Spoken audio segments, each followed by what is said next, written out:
Live news, खबर तो पक्की है। हेलो साथियों, मैं सौरभ कुमार सिंह और कई साथी ऐसे हैं जो मेरी बातों को सुन रहे हैं। खासकर सेकेंड फेज की बहाली की प्रक्रिया जो चल रही थी, जिसका रिजल्ट निकला और लगभग 1 to 5 से लेकर 11-12 तक, यानी प्राथमिक से लेकर उच्चतर माध्यमिक तक जितने भी रिजल्ट पब्लिश हुए और सब में इस बार कट ऑफ हाई चला गया। कई लोगों का कई चीज़ मानना था।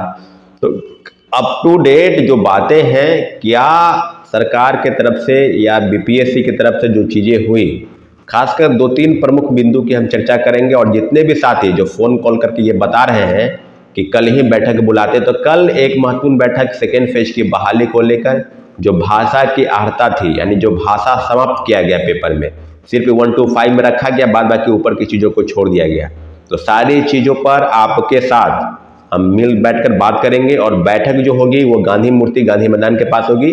आप लोग 11 बजे के आसपास वहां मौजूद हो जाइए। जितने भी साथी मेरी बातों को सुन रहे हैं, बैठक आगे भी होगी, लेकिन कल काफ़ी चीज़ें हैं, क्योंकि आपको पता है कि 13 जनवरी को सेकेंड फेज की बहाली की नियुक्ति संबंधी जो चीज़ें हैं, यानी जो नियुक्ति प्रक्रिया के जो नियुक्ति पत्र है वो बांटा जाएगा। और माननीय मुख्यमंत्री जी अपने अन्य साथियों के साथ, नेतागण के साथ वो चिट्ठी को बांटेंगे। तो जाहिर सी बात है कि सेकेंड फेज की बहाली की प्रक्रिया भी काफ़ी तेज़ी से चल रही है। लेकिन ये एक सूचना बहुत मेरे पास आ रही है कि जो प्रथम फेज की बहाली में जो डॉक्यूमेंट का वेरिफिकेशन हो रहा है, जिलों से जो सूची भेजी गई कि अब डॉक्यूमेंट का वेरिफिकेशन फिर से होगा, फोटो का मिलान होगा, थंब इम्प्रेशन होगा, तो सब जगह से मुझे लगता है कि फर्जीवाड़े की सूचना आ रही है कि जिन लोगों का, क्योंकि शिक्षा विभाग के एसीएस के पाठक द्वारा ये सूचना दी गई कि फर्जीवाड़े तरीके से कई लोग बहाल हो गए हैं।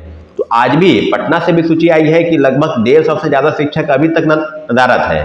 पदस्थापना की जो चीज़ें हैं वो वहाँ से भागे हुए हैं।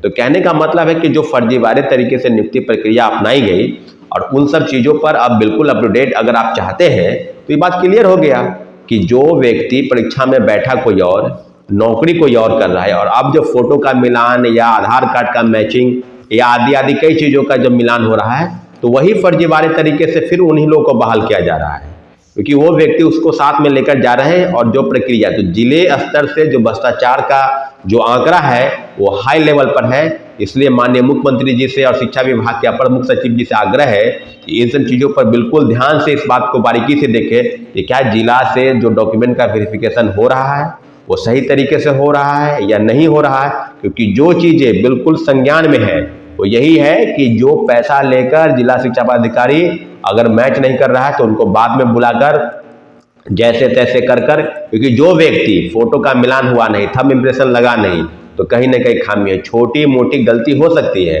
परंतु एक बड़े पैमाने पर इस तरह की चीज़ें शिक्षा बहाली के नाम पर हो रही है, इसका पुरजोर विरोध करते हैं। और निश्चित रूप से सेकेंड फेज की बहाली की प्रक्रिया जो हम लोग कह रहे थे कि 1 कैंडिडेट 1 रिजल्ट, परंतु बीपीएससी चेयरमैन सर ने कहा कि एक कैंडिडेट कई जगहों पर रिजल्ट देते हैं, परीक्षाएं देते हैं, तो उनका रिजल्ट स्वाभाविक है बात है कि उनका रिजल्ट भी आएगा। परंतु हम लोग बराबर कहते थे कि सब परीक्षाओं का आप रिजल्ट का वेट कर ले, और जो एक है अगर आप ज्वाइन करना चाहते हैं 11-12 में या 9-10 में, तो वहीं पर ज्वाइन करें या 1 to 5 में। बाद बाकी आप जब ज्वाइन कर लेते हैं तो वहीं पर वो लॉक हो जाएगा, आगे की प्रक्रियाओं से आप बच जाएंगे। इसका मतलब ये हुआ कि नए लोगों को मौका मिलेगा। तो अभी तक कितने लोगों की ज्वाइनिंग हुई है, 13 तारीख के बाद ये डाटा प्रस्तुत होगा। लेकिन इतना जरूर है कि प्रथम फेज की बहाली की प्रक्रिया जो गलत तरीके से अपनाई गई, और खासकर सेकेंड फेज की बहाली में भाषा का समाप्त कर दिया गया। क्या कहीं सुने हैं कि खेल के बीच से नियम बदला गया है? अगर परीक्षा में भाषा को समाप्त करने की बातें थी तो वह परीक्षा के पहले कर देते। पूरे परीक्षार्थी तन मन से उसकी तैयारी करते हैं, और जब रिजल्ट निकालने के मात्र एक दिन पहले आप बताएं कि हम भाषा की अनिवार्यता को समाप्त कर देते हैं, यानी 0 कर देते हैं, नील बटा सन्नाटा। ये खेल के बीच से नियम बदला गया, और वो भी कब, जब परीक्षा का रिजल्ट आने वाला था उसके एक दिन पहले। तो जाहिर सी बात है कि भाषा की अनिवार्यता समाप्त करना कहीं ना कहीं उन शिक्षक अभ्यर्थियों के साथ धोखा है। उनको 25 मिनट उनका समय लिया गया, 25 मिनट बर्बाद किया गया समय। क्या बीपीएससी इस बात को नहीं संज्ञान लेगी?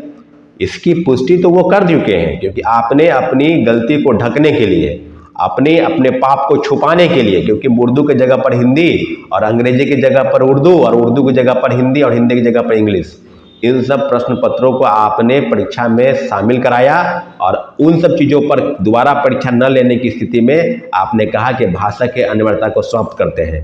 तो क्या प्रथम फेज की बहाली में शिक्षक बनने के लिए भाषा का जानकार होना जरूरी है और सेकेंड फेज की बहाली में उसकी जानकारी नहीं होनी चाहिए?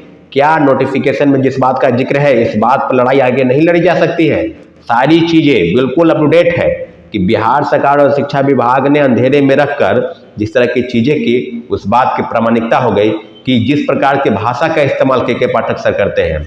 अभी एक उदाहरण है कि तुम्हारी औकात क्या है। मध्य प्रदेश के एक कलेक्टर ने एक ट्रक ड्राइवर के साथ बदतमीजी की हिट एंड रन मामले में और उनको पता चल गया कि किसकी क्या औकात है। उन्होंने कहा, ड्राइवर ने कहा कि हाँ बात सही है कि मेरी औकात क्या है, लड़ाई तो इसी की है।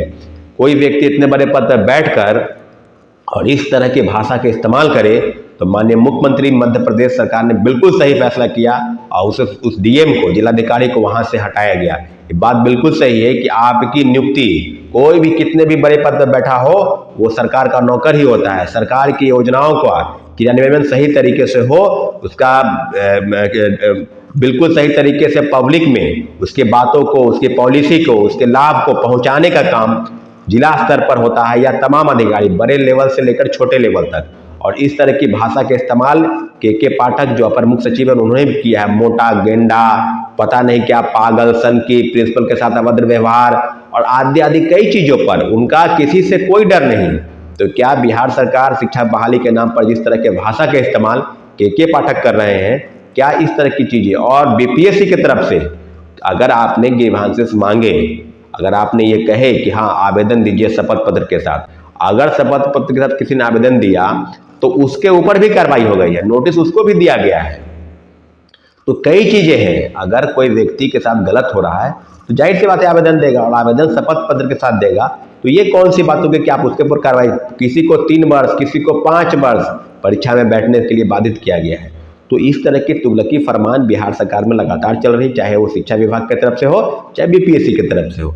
तो तुगलकी फरमान को समाप्त करने की भी जरूरत है और हमें सभी शिक्षक अभ्यर्थी, छात्र अभ्यर्थी सभी को एकजुट हो जाइए और 5 जनवरी के दिन हम लोग बैठक जो बुला रहे हैं भाषा की अनिवार्यता समाप्त करने, महिलाओं के आरक्षण के साथ छेड़छाड़ और आदि कई बिंदुओं पर हम चर्चा करेंगे, हम लोग बातचीत करेंगे। इसलिए जितने भी साथी मेरी बातों को सुन रहे हैं 5 जनवरी 11 बजे गांधी मूर्ति गांधी मैदान के पास आइए, हम लोग बैठ के बात करेंगे। फिर आगे की जो भी बातचीत होगी फिर आगे बैठक बुलाई जाएगी, लेकिन कल के बैठक बहुत महत्वपूर्ण है। इसलिए साथियों प्लीज गांधी मैदान गांधी मूर्ति के बाद सेकेंड फेज की बहाली में जिनके भाषा के अर्हता समाप्त करने के आदि संबंधित को लेकर जो चीजें, जो प्रॉब्लम क्रिएट हो रही है, सभी को लेकर बैठक बुलाई गई है और बैठक में सभी का आना बहुत जरूरी है। इसलिए जितने भी साथी मेरी बातों को सुन रहे हैं प्लीज 5 तारीख के दिन गांधी मैदान गांधी मूर्ति के पास जमा हुई। धन्यवाद, जय हिंद। फिर अपनी बातों को हम रखेंगे। अगर किसी हमारे चैनल को सब्सक्राइब नहीं किया तो प्लीज सब्सक्राइब कर दें, लाइक शेयर करें ताकि अपनी बातों को हम आप तक पहुंचा सके। साथियों धन्यवाद। लाइव न्यूज, खबर तो पक्की है।